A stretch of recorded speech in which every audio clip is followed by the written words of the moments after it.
Hey guys, welcome back to my channel. If this is your first time seeing my face, then just welcome. Today I want to talk to you about how I am kicking imposter syndromes, but I'm not. I am still getting my butt kicked by imposter syndrome, but it's something that I'm working on. And so I just wanted to kind of share the things that I have come to realize when I'm having my more lucid moments. And that is that imposter syndrome is just like your brain telling you lies, and basically telling you that you don't belong to be where you are. So just a little bit of background. I grew up really poor, and I went to semi-private schools. So you can imagine I'm growing up with really rich kids and I'm really poor. And so it's just always like, so when I was growing up, I used to lie about things. So I'd be like, oh yeah, sure, my mom has totally got a car, and things like, oh yeah, we totally have like multiple bedrooms in our house. And those things weren't true, but you're not about to tell people that have like multiple rooms that you just like live in a one bedroom. It's just like not feasible. So I would like lie about things like that because I was obviously embarrassed.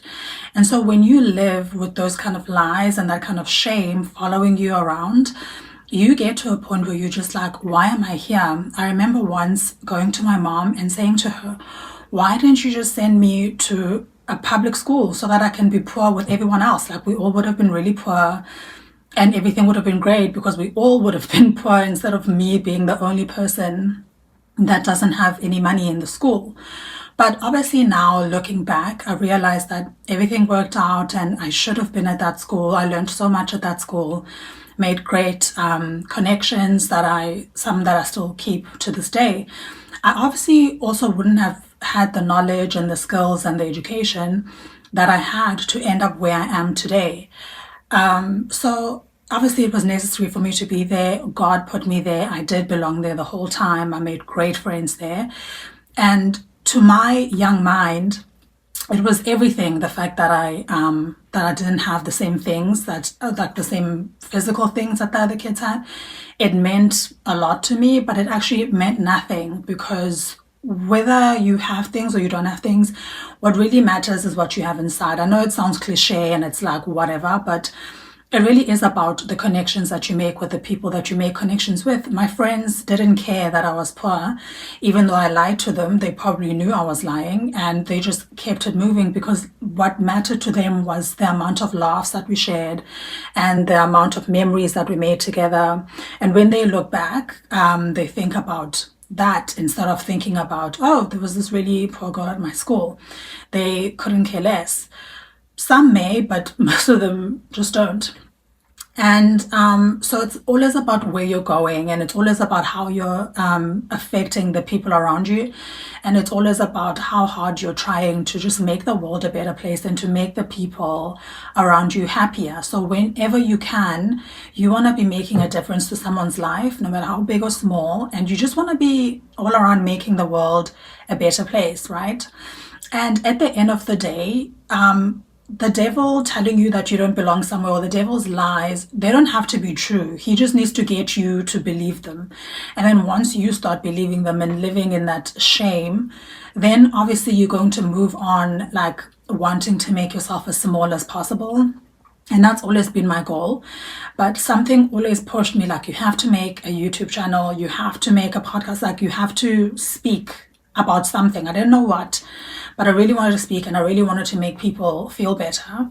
And I really wanted to make people feel good about themselves.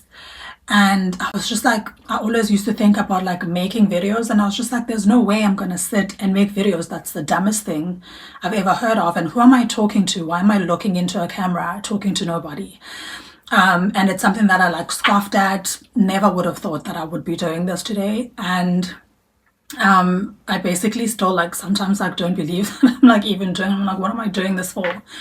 But it obviously isn't about me. This is about me doing something that I feel called to do, and I'm doing something that might affect one person's life, and I'm doing something that makes me happy, and I'm doing something that fulfills me. Because at the end of the day, you have to do something that potentially could help other people, and something that also fulfills you so that it doesn't feel like work.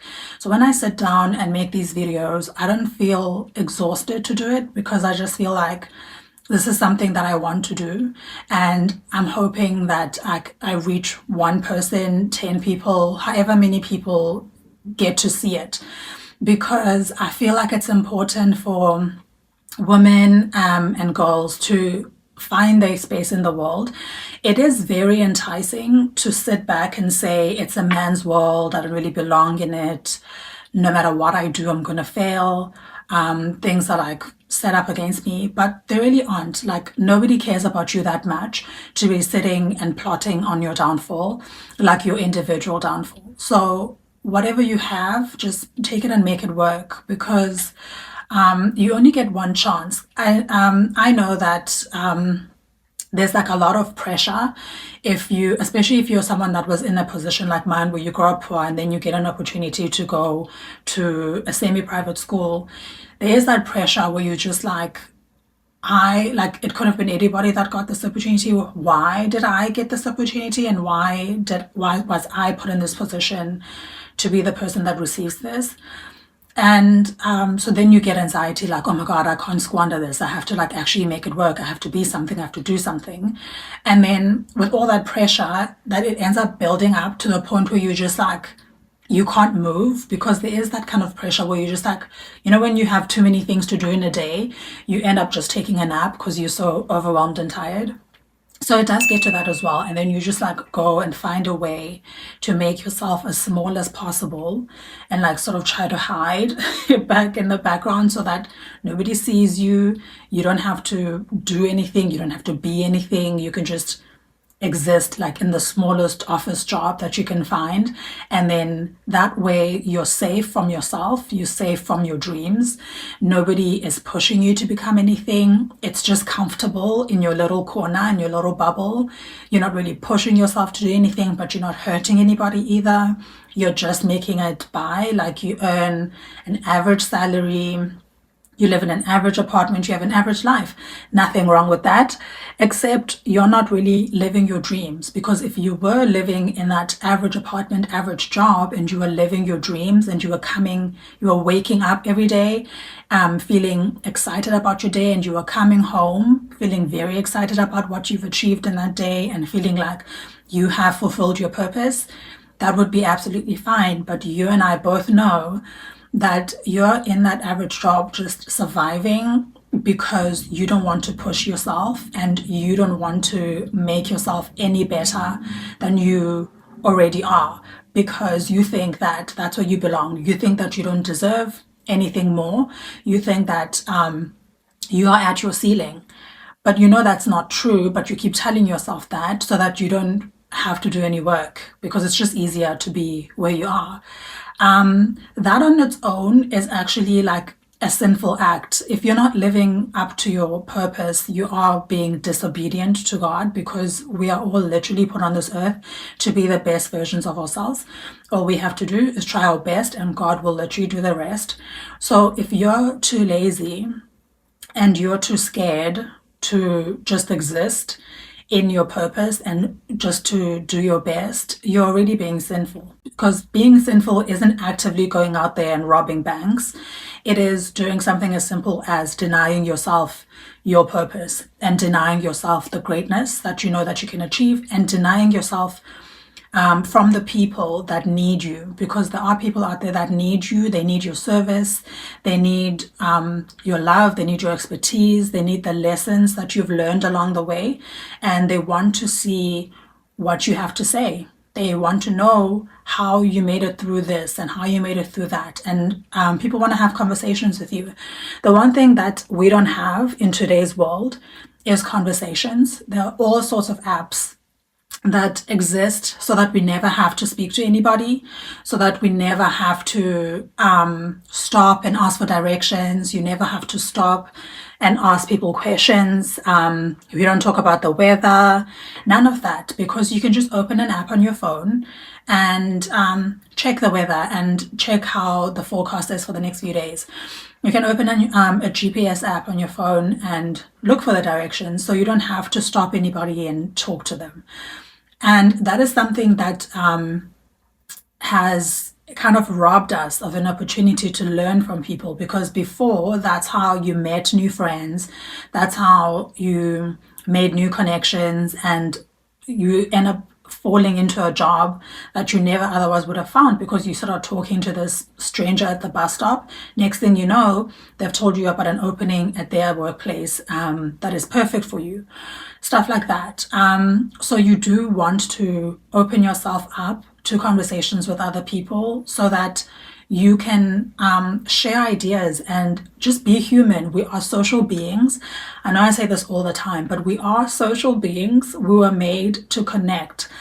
We are depressed and anxious because that's not the whole reason why we're depressed and anxious, but some of the reasons we are depressed and anxious is because we're not connecting with other human beings. We're not socializing as often and as much as we're supposed to. We have our walls up high.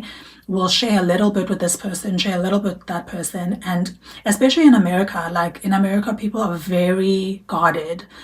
And so you won't even like talk to a stranger. And it's not healthy. We are supposed to talk to people. We are supposed to communicate as often as possible. We are supposed to make mistakes, and we're supposed to learn from our mistakes and move on. So yeah, I would say that the steps that I am taking to defeat and conquer my imposter syndrome is just by telling myself that I do belong. I'm exactly where I need to be. I have always been exactly where I needed to be. Everything works out in the end. I'm going to be perfectly fine no matter what happens. If it all fell apart today, I would still be exactly where I need to be, and I would be able to make it work, and I would be able to rebuild and become something again. There would be a lesson in that failure as well. And also just like somebody out there needs your help. I think that's the most important thing that we all remember, is that somebody out there needs your help. It could be one person, it could be 10 people. And so whenever you feel like, why me? Why, who wants to know about my story, or who wants to know how I did this and how I did that? All you need to remember is that somebody, one person, 10 people out there wants to hear exactly how you did that one thing.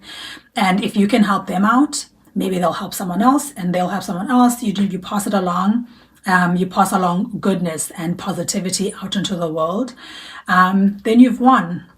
And so, yeah, that's how I'm going to be tackling my anxiety around imposter syndrome, because it's just not real. It's just your mind being scared and trying to scare you into not being the best version of yourself. So if you can fight against that and defeat that and remind yourself every day why you're doing what you're doing, I think you'll do great. I think we will do great.